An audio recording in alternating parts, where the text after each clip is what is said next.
The year was 1900. William McKinley was the President of the United States. Theodore Roosevelt was his Vice President. The 1800s had seen many innovations, including the electric light. Most commercial businesses now had electricity, and many of the homes now were getting it. The same is true with telephones. The automobiles were another wonderful invention, but in 1900 only the wealthy could afford them. It was approximately 8 years away from being mass-produced by Henry Ford, so that the average man could afford them. And of course the roads weren't really designed yet for automobile travel. Detroit, Michigan, like most major cities, had all these innovations in effect, including the electric streetcar. But the one thing they didn't have was air conditioning. Heat was unbearable in the big cities, and they tried to cool off in any way that they could. At night, sometimes people would sleep on their roofs, or sometimes they would sleep even on the fire escape in order to escape the heat. 4 years earlier, in 1896, almost 1,500 people died in New York City alone. The heat was unbearable. So it wasn't unusual for people to take the weekends to be able to get out of the heat and enjoy the cool breeze that came off the Detroit River at Belle Isle. In Belle Isle, of course, you could maybe dip your toes in the cool water, a place to have fun with the children. It was accessed by a wooden bridge, but really most people took the ferry because they enjoyed the breeze coming off the water as they went across the river. But the ultimate escape from the heat was to take an excursion boat that ran from Detroit to Port Huron, or in some cases from Detroit to Toledo. The queen of the excursion boats was called the City of Erie, a large and fast steamer, but her days of queen were coming to an end. In 1900, the White Star Line had a new queen waiting to be crowned. White Star commissioned noted marine architect Frank Kirby to design their new flagship, and his design certainly did not disappoint. The name of this new flagship would be the Tashmoo. What is the meaning of the word Tashmoo? The answer is no one knows for certain. Many local residents say it means sweet water. Others suggest resting place. In a newspaper article dated August 1898, before the steamer was built, claims the word means happy thoughts, but all agree that it comes from an American native word. The ship was actually built in 1899. However, it wasn't actually ready for the excursions until 1900. Other work had to be done to it, as well as the shakedown cruise, to make sure everything was fitted properly and running properly. The new steamer was built at this yard in Wyandotte, Michigan. The city became known as an important center for metal shipbuilding following the Civil War. Following the launch of the new steamer, the hull was towed up to Detroit to receive her engines, cabins, and all the finish work required to make a first-class steamer. And first class it was.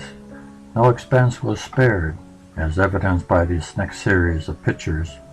Here's the mahogany paneled dining room on the main deck aft looking forward. Note the specially crafted marbleized columns. Along with private parlors, there was a richly furnished private dining room at the stern of the main deck. It was here that President Theodore Roosevelt would be served lunch on September 22, 1902, during his trip on the steamer. And of course, the galley that supplied all the dining rooms. Refreshments could be obtained at this snack bar. The room was finished in oak and located on the main deck just aft of the engine room, which can be seen through the open window at the left. And there was also a beer garden on the lower deck. For comfort and privacy, there were 8 finely appointed private pilers, such as this one, located 4 to each side on the promenade deck. Located on the promenade deck, which is just above the main deck, the main salon, seen in this view, included elaborate Wilton carpeting, richly upholstered lounge furniture, and a grand piano. No detail to the comfort of the passengers was spared. And note the fine brass spittoons discreetly placed at the base of the columns. This is the large dance floor, with the center stage being where the band would play. This is one of my favorite rooms, mainly because of the view. This is the smoking room. It was located on the very top deck and was finished in chestnut-stained olive green. Seating included finished wooden benches below the windows as well as comfortable wicker chairs. Brass spittoons, of course, were also included. 2 trial runs were taken for the steamer. The first on May 14, 1900, was held on Lake St. Clair to fine-tune the engines and small mechanical details. The second, the owner's acceptance trial, shown here on May 27th, was conducted on the Detroit River. All went well, and the Tashmoo was officially turned over to its owners.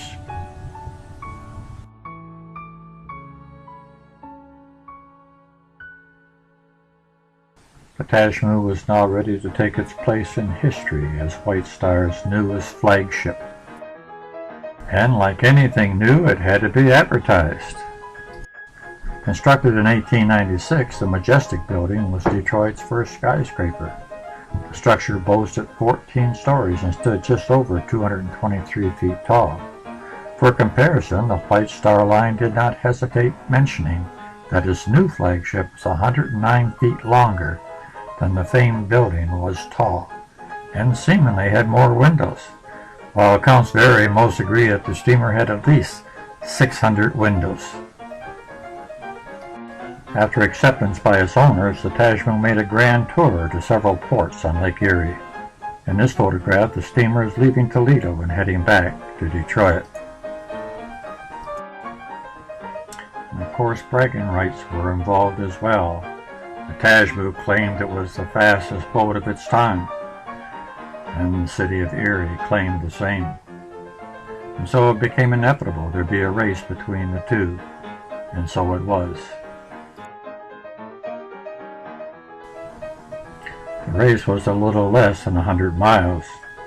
They were neck and neck most of the way, but the wheelsman of the Tashmoo was unfamiliar with compass sightings when they were out of sight of land, and so he was off course somewhat.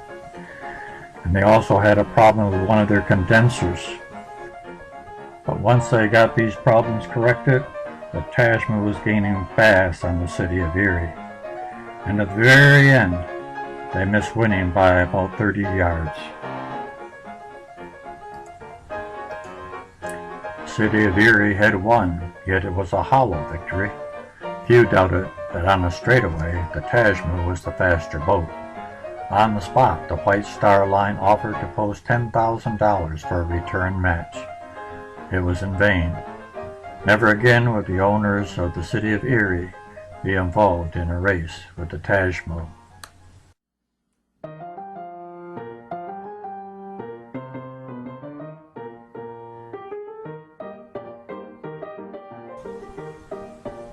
The Tashmoo was built specifically for the Detroit to Port Huron run, and the way transportation was back in 1900, between Detroit and all points north, there was very little going except the steam engine. And so the Tashmoo acted very similar to a Greyhound bus.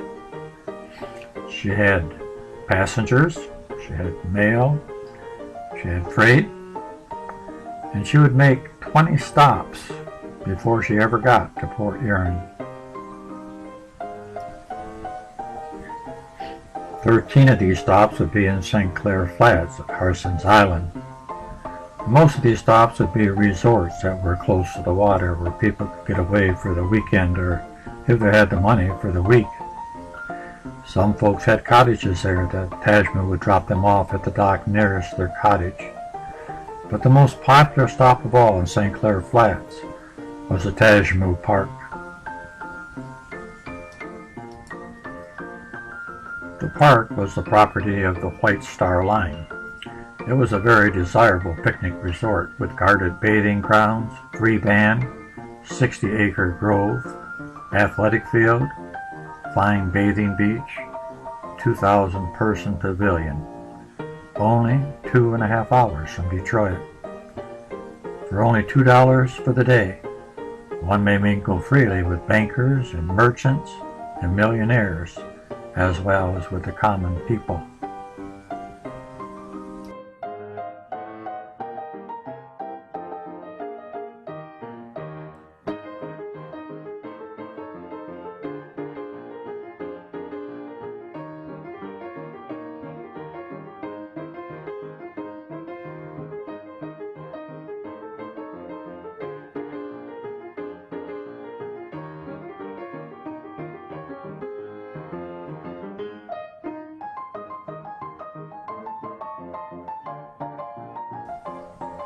Every Tashmoo excursion included a band on board.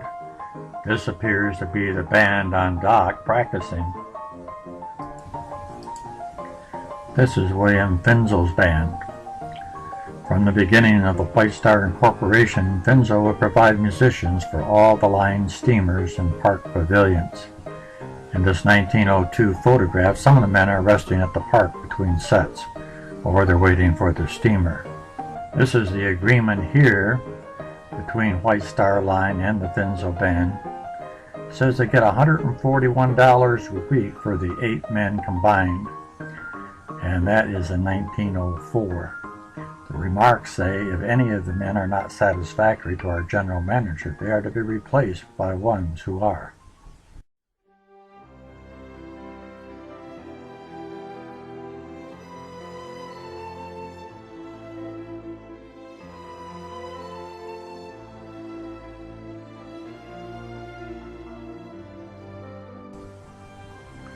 I always enjoy looking at pictures like this of the individuals aboard the boat, wondering what each person, what their story is, what their history is, why are they there today, and could they be a relative of yours or mine?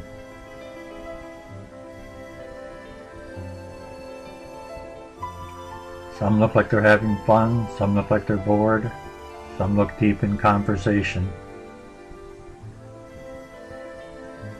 But I think they all anticipated a wonderful day.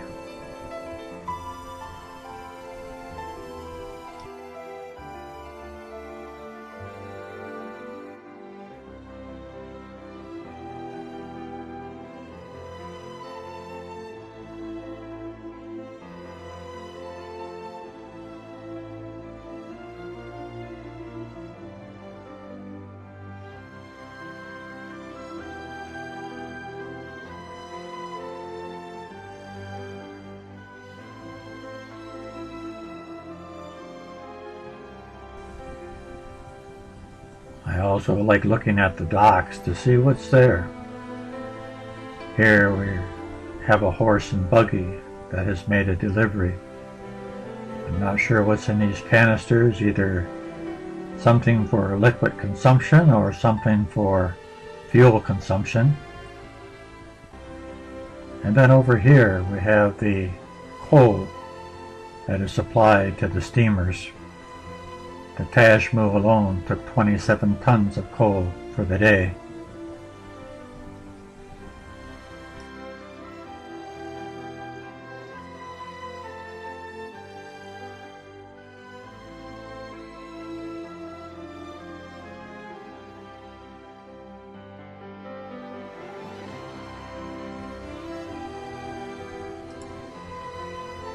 Here the Tashmoo gets underway. Her whistles sounded and the Tashmoo pulls away from the White Star Line dock at the foot of Grizzle Street, on Detroit's busy waterfront. Note that Captain Burton S. Baker, who served as master on the Tashmoo from 1900 until 1922, is on the port side bridge at the pilot house. It appears that the steamer is loaded to capacity with passengers looking forward to a pleasant day's outing to the Flats, to Tashmoo Park, and to points north, including their final destination, Port Huron. In this postcard here, you can see the Tashmoo heading away from the Detroit waterfront and heading toward Lake St. Clair and the Flats. This is a map of the stops that the Tashmoo made as it went into St. Clair and then through the channel, with all those resorts listed there along with Tashmoo Park. It also stopped then at Elginak and Marine City, St. Clair, Stag Island, Sarnia, and last but not least, Port Huron. Once it got into Lake St. Clair, the passengers could see where it got its nickname, the White Flyer. It was going almost 22 miles an hour. But it also had another unique nickname, and it was called the Glass Hack, for all the glass windows that it had in it. This view of the U.S. Ship Canal shows one of the twin lighthouses on the north bank. This is the canal that took the Tashmoo into the Flats, where it made the 13 stops.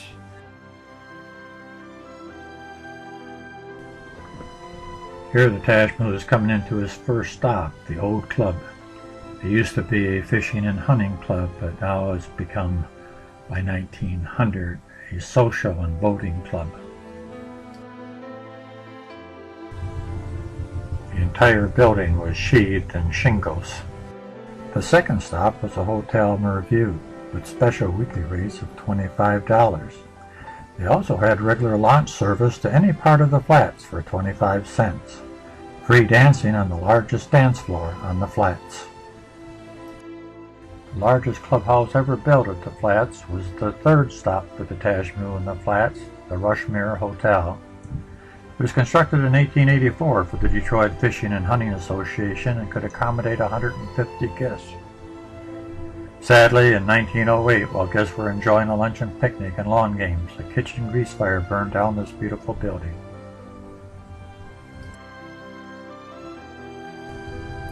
In this picture, we have the Tashmoo pulling away from the hotel. The next stop was the Star Island House, with its large roomy verandas, sailboats, rowboats, steam and gasoline launches. It also had a large basin in the center of the grounds containing specimens of fish and wild waterfowl. It also had lawn tennis and croquet grounds, bird shooting, billiards, bowling, and dancing. A 150-room hotel with a 500-capacity dining room for only $2 a day. Here we have a group of folks sitting out on the hotel lawn, enjoying the afternoon.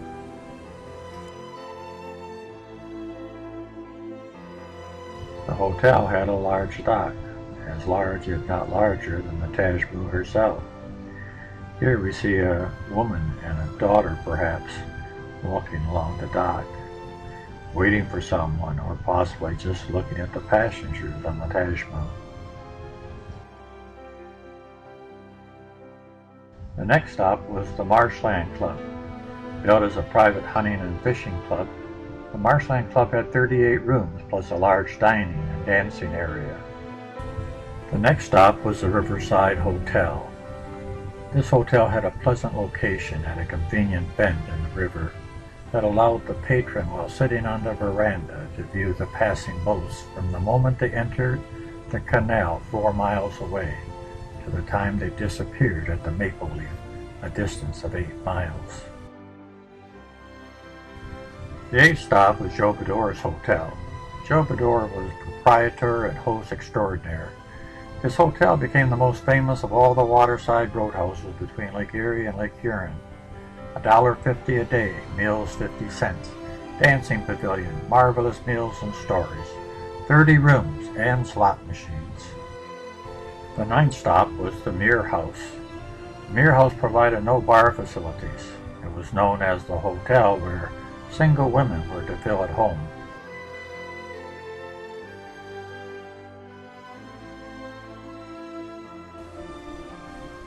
The next stop was the Maple Leaf.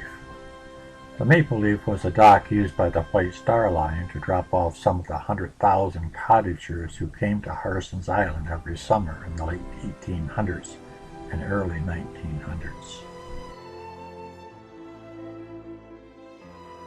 The cottagers came from all kinds of backgrounds, which were reflected in the type of cottage they had. Some of the cottages were quite modest, others were more elaborate, and for the very wealthy, the cottages were very nice indeed, such as this Morgan cottage.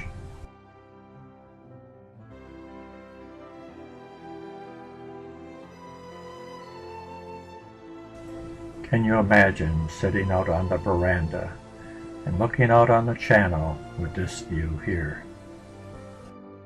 Of course, the next stop was one that was anticipated by so many of the passengers on the Tashmoo, and that was Tashmoo Park. This was a 60-acre park. Visitors would picnic and play baseball, enjoy the swings and merry-go-round, dance at the pavilion, ride bicycles on a cinder track, and at the water's edge enjoy swimming and boating. Here we see the passengers disembarking the steamer. As they came off the steamer, they could actually take their parcels and check them in at the parcel room just beyond the dock, so they wouldn't have to lug around their packages all day. Here we have the pavilion, which served a dual purpose. It was used for dancing, but it was also used for the picnics. The folks could get out of the sun and have their picnics underneath the roof. Here's a group enjoying their picnic. Not exactly how we would dress for a picnic today. Here we have a family walking down this shady lane enjoying their day, and perhaps later go to this bathhouse and change into their bathing suits to enjoy the water. A fun day at Tashmoo Park.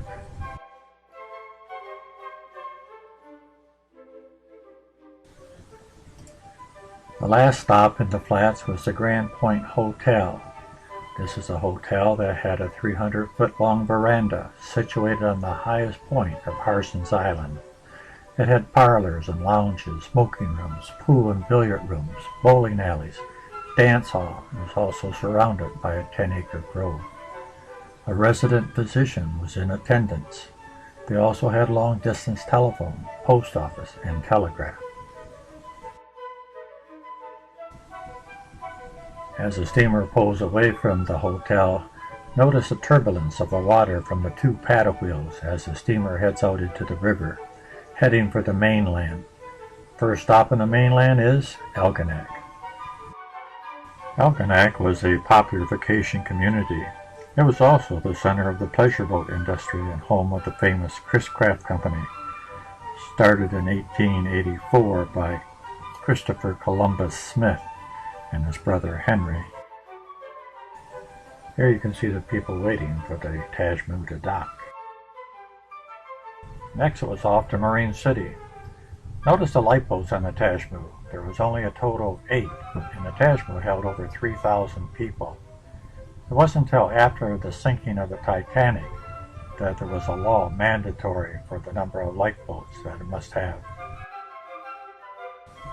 The Tashmoo stopped at the Union Street Dock in Marine City, located about where the Belle River flows into the St. Clair River. Marine City was a major shipbuilding center during the latter part of the 19th century and the early 20th century. Over 250 wooden boats were built here in the city's several shipyards. The city was also home to many of the lake's professional sailors. The next stop was the Oakland Hotel in St. Clair, Michigan, and this advertisement is referred to as St. Clair Springs, also advertising that they were open during the winter. It reads in part like this: The Oakland Hotel and Bathhouse at St. Clair Springs, Michigan, 50 miles north from Detroit on the beautiful St. Clair River. 300 rooms, steam heated, elevators, spacious corridors, covered verandas, the finest hotel accommodations, the best equipped bathhouse, physicians thoroughly skilled in balneology and electrotherapy.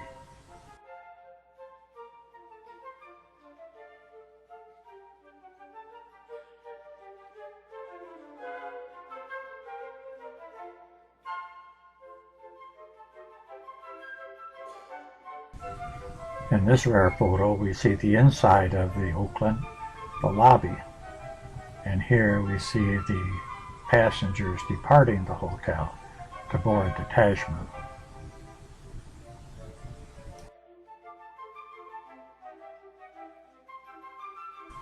The next stop was Stag Island, which was located on the Canadian side of the river. Stag Island was a popular summer resort. By 1905, accommodations included a fine hotel, the Griffin Hotel, with an elegant dining room and 21 guest cottages. It also had the casino that was pictured here. In addition to the White Star Line, the steamer Hiawatha made 6 trips daily to the island from Sarnia, along with the Omar Bradley from Port Huron, which is shown in this picture. As the steamer left Stag Island, they were getting very close to their final destination, which was Port Huron. And if the passengers would look out the port side of the steamer, they'd be able to see Black River, and at the foot of Black River, the lumber mill. And perhaps they'd see a ferry coming out of Black River crossing to Sarnia, or perhaps it would be crossing right in front of them as they made the switch. But before it could reach its final destination of Port Huron, there was one more stop it had to make, and that was in Sarnia, Ontario.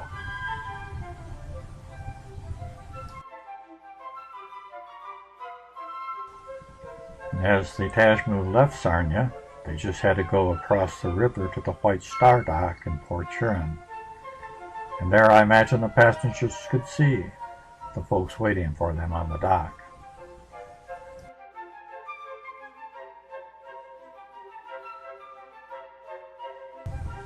I always thought the White Star Dock in Port Huron would be the most exciting place to be, especially in 1900, when the Tashmoo was making its first runs through the different communities. And for the people that couldn't afford or couldn't be on the Tashmoo or the other excursion liners, they'd be able to stand on the dock and get close to it and be able to see it close up. I imagine that the folks that made the trip specifically to go from Detroit to Port Huron were excited too to see what this little town of Port Huron had to offer. It wasn't as large as Detroit, of course, but it was the largest of all the communities that they stopped at along the way. It didn't have a waterfront hotel like the St. Clair and many of the Flats hotels did, but it did have a wonderful hotel in the Harrington Hotel. In 1900, the Harrington Hotel would have only been 4 years old, a relatively new hotel.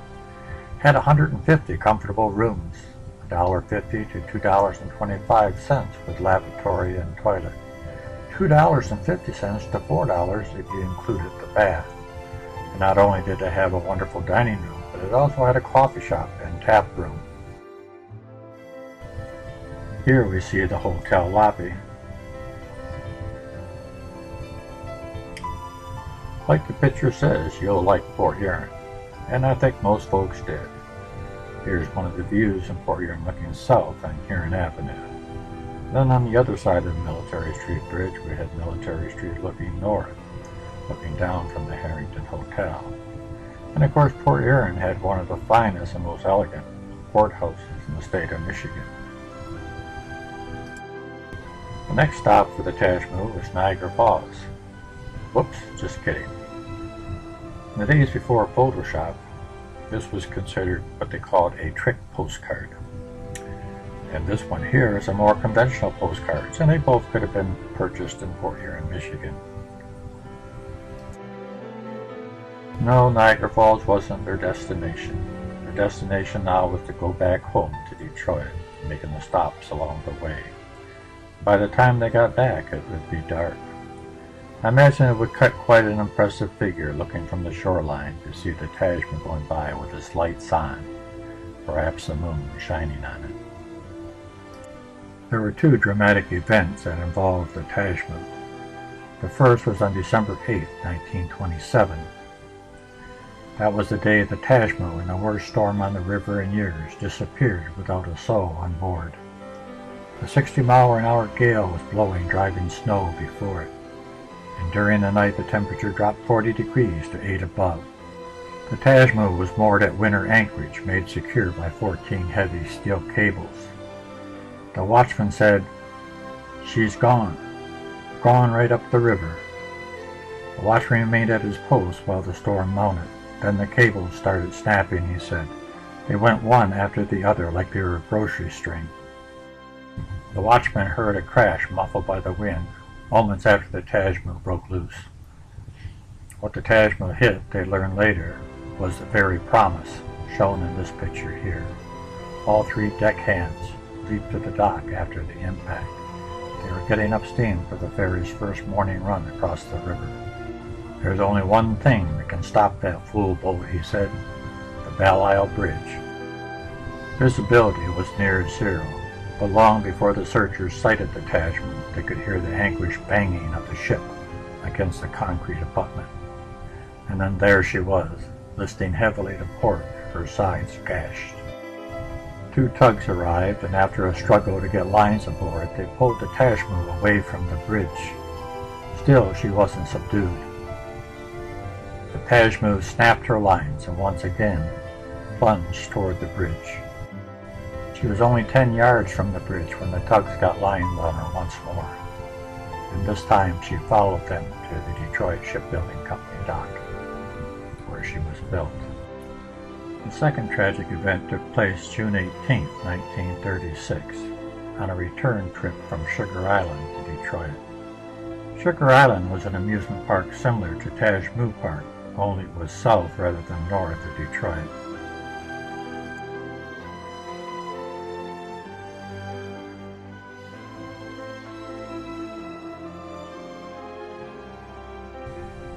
The Tashmoo was chartered for a moonlight ride that evening by the Pals Club, a Hamtramck, Michigan social group.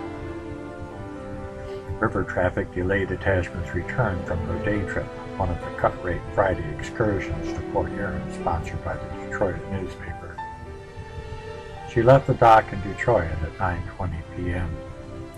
She reached Sugar Island at 10:35 p.m. and started on the cruise homeward at 11:20. As she came out of Sugar Island Channel, a shock was felt throughout the ship. Passengers were told that there was engine trouble. But the orchestra played on, and the dancing was never more lively. But in the engine room it was different. The Tashmoo had struck a submerged rock, and the wound was mortal. As water poured in through a hole in the hull faster than the pumps could handle it, the engine room crew stoked the boiler fire in a swirling, waist-deep flood of water. The captain called for full speed ahead. 10 minutes after the shock, the Tashmoo docked at a coal company wharf above Amherst on the Canadian side. Only after passengers and crew were safely ashore did the grand old steamer sink to the bottom in 18 feet of water. The Tashmoo's days of glory were over.